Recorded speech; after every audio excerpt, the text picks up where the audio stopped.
बिस्मिल्लाहिर्रहमानिर्रहीम। अस्सलाम वालेकुम नादरीन, आप यूट्यूब चैनल देख रहे हैं। मैं इमरान खान हूँ। सबसे पहले इमरान खान की बहन अलीमा खान का एक स्टेटमेंट है और ये बड़ा क्रिटिकल स्टेटमेंट है, अर्जेंट स्टेटमेंट है। उन्होंने हंगामी बुनियादों पे एक पैगाम जारी किया है अपने सोशल मीडिया अकाउंट के ऊपर। उन्होंने कहा it is critical and urgent that Imran Khan B examined and treated at a proper medical facility. Imran Khan साहब को फौरी तौर पे जो है वो एक बेहतर मेडिकल फैसिलिटी के अंदर उनका ट्रीटमेंट किया जाए, उनको वहाँ पे एग्ज़ामिन किया जाए। और हमने रिकमेंडेशन दी है चीफ़ जस्टिस ऑफ पाकिस्तान को कि उन्हें अलशिफा अस्पताल में जो है वो ले जाया जाए इस्लामाबाद में, और वहाँ जो स्पेशलिस्ट डॉक्टर हैं वो उनको चेक करें। ये एक्चुअली अंग्रेज़ी में मैं आपको ट्रांसलेट करके बता रहा हूँ।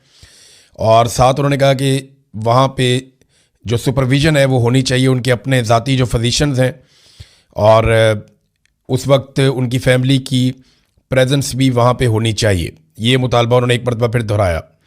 उन्होंने कहा ये लेकिन बड़ी बदकिस्मती है कि चीफ़ जस्टिस याह्या अफरीदी ने जो डॉक्टर्स ने वहाँ पे अडयाला में जाकर एक विज़िट किया उसके ऊपर उन्होंने इत्मीनान का इजहार कर दिया, और जबकि फैमिली और जो डॉक्टर्स हैं उनके अपने हमारी डिमांड्स के हवाले से कुछ नहीं किया गया। और ये क्या छुपा रहे हैं, ये सवाल भी उन्होंने उठाया। और ये बहुत एक्स्ट्रा ऑर्डनरी ये एफ़र्ट्स की जा रही हैं हुकूमत की जानिब से, एस्टेब्लिशमेंट की जानिब से, कि इमरान खान साहब को रोका जाए कि उनका प्रॉपर एग्ज़ामिन हो और उनके टेस्ट हों और ये पता चले कि उनके साथ क्या हुआ है। और वो डॉक्टर्स जिन पे इमरान खान साहब का एतमाद है और जो उनके अपने फैमिली के डॉक्टर हैं और जो ख़ुद वो उनकी फैमिली है, उनकी मौजूदगी में सारा कुछ हो, लेकिन इसको रोका जा रहा है। इससे बहुत सारे सवालात जन्म ले रहे हैं। फिर उन्होंने ये बताया कि गवर्नमेंट और उनके मिनिस्टर्स ने क्या किया और किस तरीके से इंसिस्ट किया गया फैमिली को। लेकिन इमरान खान साहब के इलाज के हवाले से उन्होंने कहा जी कि कोई प्रॉपर केयर नहीं की जा रही, और इमरान खान साहब की सेफ्टी के हवाले से हमें कंसर्न्स हैं। और काफ़ी डिटेल के अंदर उन्होंने ये लिखा। फिर जो पिम्स के डॉक्टर्स गए, जो अलशिफा के डॉक्टर्स गए, उसके बारे में लिखा। फिर ये भी बताया कि वज़रा जो है वो गुमराह कन प्रोपेगेंडा कर रहे हैं कि फैमिली ने इमरान खान साहब के इलाज को रुकवाया या ताख़ीर की। ऐसा कुछ नहीं है, बल्कि हमारे साथ धोखा किया गया। और एक रिपोर्ट और जमा करवा दी गई। लेकिन मंगल वाले दिन 17 फरवरी को इमरान खान ने एक मैसेज दिया जिसमें बुशरा बीबी और उनकी जो बेटी है वो मिलकर बाहर आई और उन्होंने आकर बताया कि इमरान खान साहब मुतमईन नहीं है जो डॉक्टरों ने अस्पताल में विज़िट किया उससे। और इमरान खान साहब ने फिर से डिमांड भी की है कि डॉक्टर आसिम और डॉक्टर फैसल को उनकी मौजूदगी में मेरा इलाज करवाया जाए, उनसे मेरा चेकअप करवाया जाए। उन्होंने कहा हम रिजेक्ट करते हैं any medical report drawn up as a result of examination conducted in the absence of Imran Khan personal physicians and family members. हम ऐसी हर मेडिकल रिपोर्ट को मुकम्मल तौर पे मुस्तरद करते हैं जो इमरान खान साहब की फैमिली और ज़ाती मुआलिजीन की मौजूदगी के बगैर बनाई गई है। और साथ उन्होंने आखिर में एक मरतबा फिर कैपिटल वर्ड्स के अंदर लिखा, और urgency is of the utmost importance, कि ये बहुत ही अहम और इम्पॉर्टेंट मामला है और इसको फौरी तौर पर टैकल किया जाना चाहिए। अब ये उन्होंने किसको कहा? देखें, फील्ड मार्शल तो इनकी बात सुन नहीं रहे, ना कोई और दुनिया में इनकी बात सुन रहा है। एक्चुअली अलीमा खानम ने ये पैगाम पूरी दुनिया की इंसानी हकूक़ की तंजीमों के लिए, दुनिया भर के मीडिया इदारों के लिए और दुनिया भर के उन लोगों के लिए जो इमरान खान साहब को सपोर्ट करते हैं उनके लिए जारी किया है, और पूरी दुनिया को बताया है कि सिचुएशन क्या है। और पूरी सिचुएशन को चंद पैराग्राफ के अंदर लिख कर उन्होंने रिपोर्ट कर दिया है। इमरान खान साहब को अब अस्पताल के अंदर ले जाया जाएगा और उनको लाना पड़ेगा, क्योंकि जेल के अंदर जो ये इंजेक्शन लगने का अमल है ये बहुत मुश्किल है। ऐसा मुमकिन नहीं है कि जेल के अंदर ये बड़े आराम से हो जाए। ये इमरान खान साहब को अस्पताल ही लाना पड़ेगा, और ये किस अस्पताल में लेकर जाएंगे इसके बारे में हम कुछ कह नहीं सकते। फैमिली जो है वो अलशिफा इंटरनेशनल हॉस्पिटल इस्लामाबाद के बारे में बज़िद है, वो कहते हैं वहीं पर लेकर आए, क्योंकि वहाँ पर सबसे ज़्यादा फैसिलिटीज़ हैं। यानी अडयाला जेल के करीब जिस अस्पताल में सबसे ज़्यादा सहूलतें हैं, जो सबसे शानदार हॉस्पिटल है इस किस्म के मामलात में, वो अलशिफा इंटरनेशनल हॉस्पिटल है। लेकिन हुकूमत और एस्टेब्लिशमेंट कुछ और करना चाहती है, और वो नहीं चाहेंगे कि इमरान खान साहब मंजर आम पे आए या उनका कोई स्टेटमेंट सामने आए। तो ये एक अजीबोगरीब सिचुएशन है। दूसरी जानिब पाकिस्तान तहरीक इंसाफ ने जो ऐलान किया कि इमरान खान रिहाई अमन फोर्स वो बनाएंगे, उसके हवाले से बिल्कुल खामोशी हो गई है। पाकिस्तान तहरीक इंसाफ के अंदर से ही मुखालफत पैदा हुई, और ये जो एक उम्मीद पैदा हो रही थी कि तहरीक इंसाफ एक नौजवानों की बड़ी फोर्स बनाएगी जो इमरान खान साहब की आज़ादी के लिए कोई रोला शोला डालेंगे, लेकिन या कोई हिकमत अमली बनाएंगे। अभी फ़िलहाल उसके ऊपर खामोशी है। देखना यह है कि डिस्कशन के बाद ये काम किया जा सकता है या नहीं किया जा सकता, क्योंकि इमरान खान साहब को रिहा करवाने के लिए फ़ैसला तो सड़कों पे होगा, इमरान खान साहब कहते हैं, या फिर इमरान खान साहब को और उनकी फैमिली को डील करनी पड़ेगी, जिसके लिए इमरान खान साहब तैयार नहीं है। और जो शराइत इमरान खान साहब रखते हैं वो बड़ी सख्त है। अब देखें, ये एस्टेब्लिशमेंट ने सोचना है, इमरान खान की शराइत जितनी भी सख्त हो, पाकिस्तान को उनसे नुकसान नहीं पहुंचेगा। वो मांगते क्या है? वो कहते हैं आप फ्री एंड फेयर इलेक्शन आप करवा दें और आप हर मामले की इंक्वायरी करवाएं, या आप जुडिशल कमीशन बना दें, चाहे 9 मई है, चाहे 26 नवंबर है, जो वाक़यात भी हुए उनकी आप तहकीकात प्रॉपर तरीके से करवा दें, इंसाफ और कानून के मुताबिक। अदालतों पे दबाव डालना छोड़ दें, बेगुनाह लोगों की कैद ख़त्म कर दें। और ये जो आपने मुदाखलत की हुई है सियासत के अंदर, हर चीज़ के अंदर, ये मुदाखलत ख़त्म कर दें। वो एस्टेब्लिशमेंट को कहते हैं, ये चीज़ें पाकिस्तान को डिलीवर करेंगी। लेकिन मुझे नहीं लगता कि इनका ऐसा कोई इरादा है एस्टेब्लिशमेंट का। जिस तरीके से पाकिस्तान में लग्जरी तैयारे आ रहे हैं, इन तैयारों के बारे में मैं चंद चीज़ें आपको बता दूं। एक तो ये बहुत तेज़ तैयारे हैं, ये बड़े लंबे ट्रैवल कर सकते हैं, यानी ये तैयारे तो छोटे हैं लेकिन ये बड़ा लंबा सफ़र कर सकते हैं। बात तैयारे ऐसे होते हैं उनको बार बार फ्यूलिंग की ज़रूरत पड़ती है। ये उन मामलात से आगे के तैयारे हैं, इनकी रफ्तार भी अच्छी है, ये लग्जरी भी बहुत है, इनका सफ़र भी बहुत महफूज है। तो ये वो तैयारे हैं जो नॉर्मली लेकर भागने के काम आते हैं। अब जिस तरह एक तैयारा मनसूब किया जा रहा है, कभी मोहसिन नकवी से, कभी आर्मी चीफ से, कुछ और लोगों के पास भी पाकिस्तान में तैयारे हैं। वज़ीर आज़म जो हैं वो भी तैयारा रखते हैं, दीगर लोग भी तैयारा रखते हैं, सिंध वाले जो हैं उनके पास भी तैयारे हैं, जरदारी साहब जो हैं वो भी तैयारा इस्तेमाल कर सकते हैं। इसी तरह पंजाब में मरीम नवाज़ ने भी तैयारा हासिल कर लिया है। फैमिली के 10, 12, 15, 17 लोगों को लेकर निकलना उनके लिए भी कोई मसला नहीं होगा। ऐसा लगता है कि भागने की तैयारियां हैं, जिस तरह तैयारे ये इकट्ठे कर रहे हैं। बहरहाल इन तैयारों के पैसे किसने दिए, कहाँ से आया इतना पैसा? क्योंकि पाकिस्तानी तो गरीब है, पाकिस्तानियों के पास तो पैसा नहीं है, यहाँ रोटी खाने का पैसा नहीं है, आधे पाकिस्तानी गुर्बत की लकीर से नीचे हैं। तो इन पाकिस्तानियों के पास तो इतने पैसे नहीं है कि ये तैयारे लेकर आए। तो इन्होंने पैसे कहाँ से दिए? इन तैयारों के कर्जे ले लेकर दिए। हालात ये हैं कि पंजाब, जहाँ पे मरीम नवाज की हुकूमत है, यहाँ पे इस वक्त कर्जे पहुँच चुके हैं 1700 अरब रुपए से जायद। ये उस्मान बुज़दार के दौर में 900 अरब के आसपास थे, कहीं पे इससे ज़्यादा थे, 900 अरब से ज़्यादा थे। ये बैरूनी कर्ज़ों की मैं बात कर रहा हूँ। और अब जो है वो बैरूनी कर्ज़े पहुँच चुके हैं लगभग 1700 अरब तक, यानी 1705 अरब तक पहुँच गए। 1705 अरब तक ये पहुँच गए। इसमें एशियाई तरक्याती बैंक के 20% हैं, चाइना से भी कोई 18-20% हैं, और 58% कर्जा जो है वो वर्ल्ड बैंक से लिया गया है। तो मरीम नवाज ने टका के कर्जे लिए हैं और पंजाब को कर्जों में डबो दिया उन्होंने। 2036 तक पाकिस्तानी ये कर्जे ही उतारते रहेंगे। कोई भी हुकूमत आएगी अगले 10 साल उन्होंने कर्जे ही उतारने हैं, और अपने लिए जहाज़ भी ले लिया।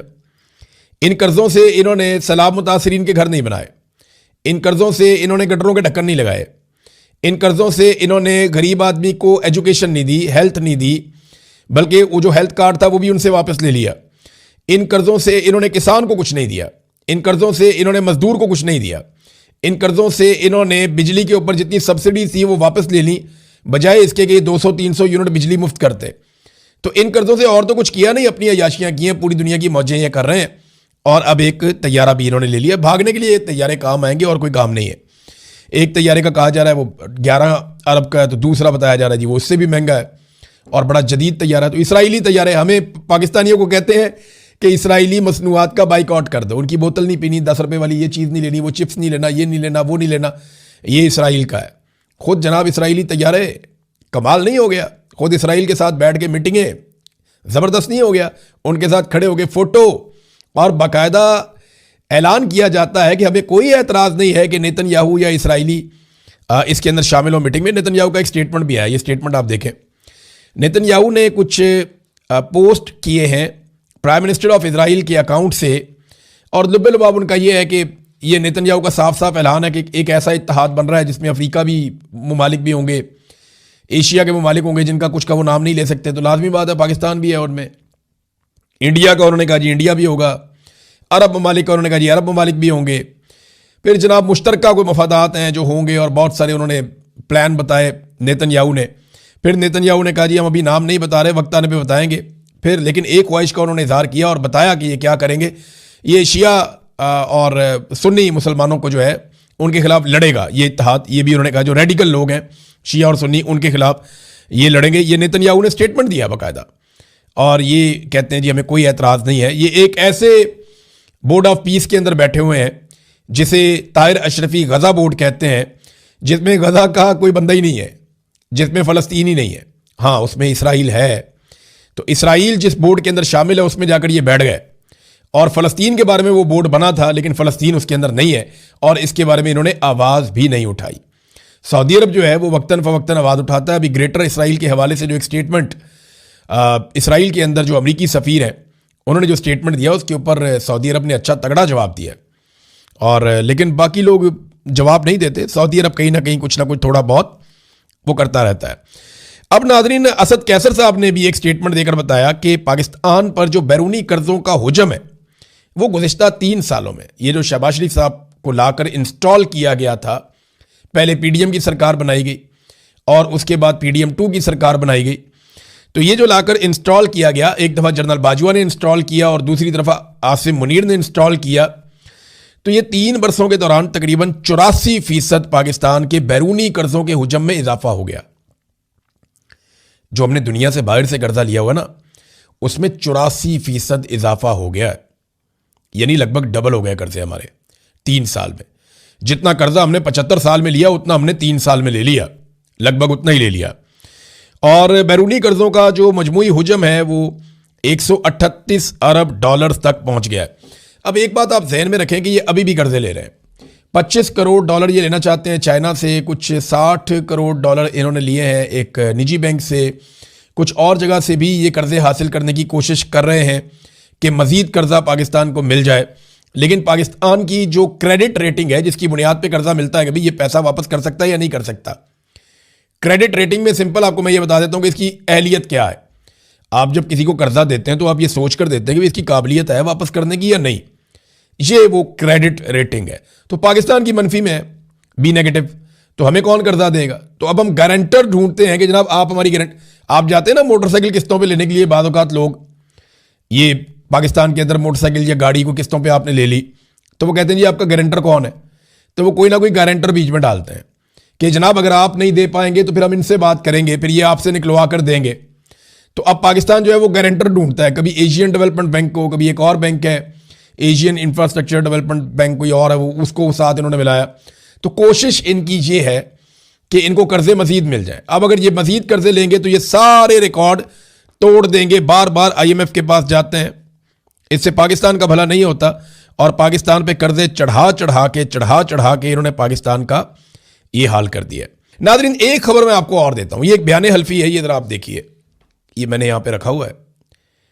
ये मुझे बयान हल्फी एक मेरे हाथ आया। अली अमीन गंडापुर को आपको याद होगा गिरफ्तार किया गया था 9 मई से पहले, जब अली अमीन गंडापुर के बाल काट दिए गए थे। उस वक्त हमने बड़ी आवाज उठाई थी अली अमीन गंडापुर के लिए। उससे कुछ अरसा पहले एक एक्टिविटी हुई थी जो पाकिस्तान की इंटेलिजेंस एजेंसीज ने की थी। हुआ यह था कि अली अमीन गंडापुर को आजाद कश्मीर के हवाले से बनाया गया था, मिनिस्टर इमरान खान साहब ने उन्हें बनाया हुआ था। वहां पे जो इलेक्शन हुए थे 2021 में, उसमें अली अमीन गंडापुर ने बहुत बड़े बड़े खांचे मार लिए थे और वो रिपोर्टें पाकिस्तान की इंटेलिजेंस एजेंसियों तक पहुंच गई थी। तो बाद में जब अली अमीन गंडापुर को गिरफ्तार किया गया इस बुनियाद के ऊपर, तो अली अमीन गंडापुर के सामने कुछ बयाने हल्फी रखे गए कि जिन बंदों से तुमने पैसे लिए हैं ये इन बंदों ने बयाने हल्फी दे दिए हैं। और अब मुझे ये बात पता चलती है कि उस वक्त अली अमीन गंडापुर, क्योंकि मेरे पास जैसे ये कागज पहुंचे हैं, अब जिन्होंने बयाने हल्फी लिखकर दिए हैं वो लोग तो अभी भी जिंदा है ना, जिन्होंने अली अमीन गंडापुर को पैसे दिए वो लोग भी अभी जिंदा है। तो एक बयाने हल्फी मैं आपको अभी दिखा रहा हूं, आने वाले दिनों में आपको 4 से 5 और भी नजर आ जाएंगे। और इस पे एक जर्नलिस्ट हैं यहां इंग्लैंड में, अबरार कुरैशी साहब, वो इस पे काम कर रहे हैं और इसके ऊपर इन्वेस्टिगेशन कर रहे हैं। वो 1-2 और स्टोरीज पे काम कर रहे हैं। आपको बड़ा मजा आने वाला है आने वाले दिनों में, आपको पता चलेगा कि ये इमरान खान की फैमिली पे अटैक क्यों कर रहे हैं और अली अमीन गंडापुर क्यों एस्टेब्लिशमेंट की लाइन लेते हैं, ये सारा आपको पता चल जाएगा। तो अगर आप डॉट कनेक्ट करेंगे तो आपके सामने सारी चीजें आ जाएंगी। अप्रैल 2021 में ये बता रहे हैं कि मैं इलेक्शन लड़ना चाहता था तो मैंने अली अमीन गंडापुर को 2 करोड़ रुपया दिया जो उसने मेरे से मांगा था कहते जी उसके बाद दोबारा मैं इलेक्शन लड़ना चाहता था तो गंडापुर ने 4 करोड़ रुपया मांगा, क्योंकि मेरा जो मुखालिफ है वो 3 करोड़ रुपया दे रहा था। तो उसके बाद वो कहते जी मैंने बात की पार्टी से, अली अमीन गंडापुर ने मुझे बहुत थ्रेट किया, मैंने ये मामला पार्टी के सामने भी रखा, मैंने ये मामला जो है वो आज़ाद कश्मीर का, क्योंकि इलेक्शन था तो वहाँ का जो इंटेलिजेंस का एक ऑपरेटर्स था ISI वाला बंदा, उसको भी मैंने बताया। बल्कि यहाँ पे इसने एक नाम लिया है एक कर्नल का, जो पार्टी पाकिस्तान तहरीक इंसाफ के अंदर एक रिटायर कर्नल था, उसका भी नाम लिया था, कर्नल अमानुल्लाह खान। कहता जी उसको भी मैंने ज़ाती तौर पे बताया और उसने कहा जी हम इसके ऊपर एक्शन लेंगे, हम इसको देखेंगे।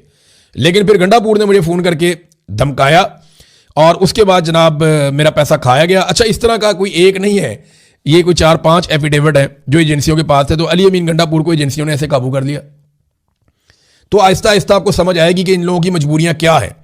मरवत साहब जो हैं इनके ऊपर भी काम हो रहा है, क्योंकि अब देखें ना, इन्होंने अटैक किया है तो सोशल मीडिया के लोग हों या मीडिया के लोग हों या जर्नलिस्ट हों, वो इस टो में लग गए हैं कि यार ये लोग ऐसे कर क्यों रहे हैं, इनकी मजबूरी क्या है। ये जो MGM ग्रुप एक बन गया है, इनकी मजबूरी क्या है, ये क्यों इमरान खान साहब की फैमिली के ऊपर चढ़ दौड़े हैं और इमरान खान के कॉज को क्यों नुकसान पहुंचा रहे हैं और लगातार पाकिस्तान तहरीक इंसाफ पर ही क्यों हमला आवर है।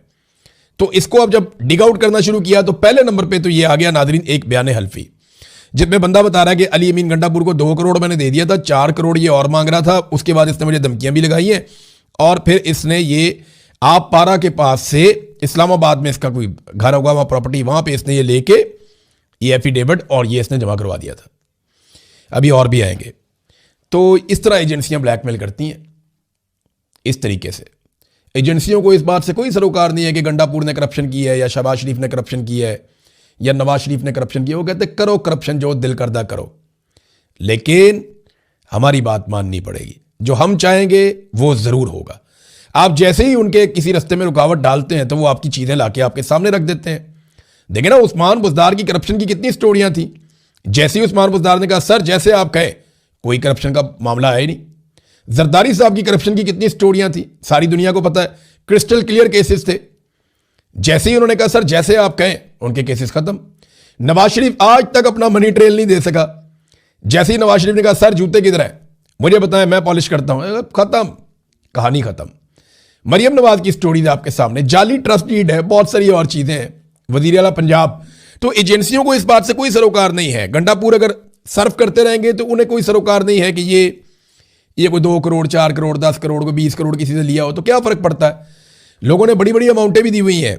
अभी मरवत साहब के ऊपर भी काम हो रहा है। मुझे बड़ी मजेदार इंफॉर्मेशन उनके बारे में मिली है, लेकिन मेरे सोर्स ने कहा अभी आपने नहीं बताना, हमें जरा थोड़ा सा काम और कर दें, फिर हम आपको बताएंगे कि ये एक्चुअली हुआ क्या है। राणा सनाउल्लाह का स्टेटमेंट देखें आप, ये बड़ा इंटरेस्टिंग है। राणा साहब ये कहते हैं कि मैं जनरल बाजवा को मिला तो जनरल बाजवा ने मुझे कहा कि आप काफ़ी सेहतमंद हो गए। ये जब जनरल बाजवा आर्मी चीफ था ना, और राणा साहब कहते जी, उन्होंने कहा जब आप जेल में थे तो आप बड़े स्मार्ट थे। फिर उन्होंने जनरल फैज़ हमीद की तरफ देखा, जनरल बाजवा ने, और कहा कि इन्हें दोबारा स्मार्ट करो। अंदाज़ा करें कैसी रऊनत है इन जर्नैलों में कि आर्मी चीफ कह रहा है एक सियासतदान को कि तुम जब जेल में थे तो बहुत स्मार्ट थे, और फिर अपने DGISI को देके कहता है इनको दोबारा स्मार्ट करो। ये धमकी नहीं है तो और क्या है? ये धमकी है ना कि ताकत मेरे पास है, हथियार मेरे पास है, इदारे मेरे कंट्रोल में है, तो मैं तुम्हें जेलों में डालूंगा। फिर जनरल बाजवा को राणा सनाउल्लाह के बकौल उन्होंने कहा कि हमारे दरमियान अल्लाह ताला इस दुनिया में फैसला करे, जिस पे बाजवा जो है वो थोड़ा सा पीछे हट गया। उसने कहा जी मैंने आपके खिलाफ केस नहीं बनाया। और जिसने वैसे केस बनाया था राणा सनाउल्लाह के खिलाफ, उसको तो खुद मियाँ नवाज शरीफ साहब ने बड़ा नवाजा बाद में, शहबाज शरीफ साहब ने बड़ा नवाजा बाद में। जनरल बाजवा को तो इन्होंने खुद ही एक्सटेंशन दी थी, और जनरल बाजवा के साथ मिलकर इन्होंने बाद में रजीम चेंज भी किया। तो इन्होंने कुछ नहीं सीखा किसी चीज़ से भी। राणा सनाउल्लाह साहब के साथ जो जुल्म हुआ था उससे 10 गुना ज़्यादा जुल्म राणा सनाउल्लाह ने अपने सियासी मुखालिफिन के साथ कर दिया। और राणा सनाउल्लाह ने उन्हीं के साथ मिलकर यह जुल्म किया जिन्होंने ये जुल्म राणा सनाउल्लाह पे किया था। राणा सनाउल्लाह को पॉलिटिकल लोगों ने थोड़ी मारा था। मैं तो राणा सनाउल्लाह के हक में बोल रहा था, शोर मचा रहा था, बार बार कह रहा था, और मुझे एक पॉलिटिकल आदमी ने नहीं कहा कि तुम ये क्यों कर रहे हो। मुझे जब कहा मिलिट्री एस्टेब्लिशमेंट ने उस वक्त भी दबाव डाला कि ये ना करो।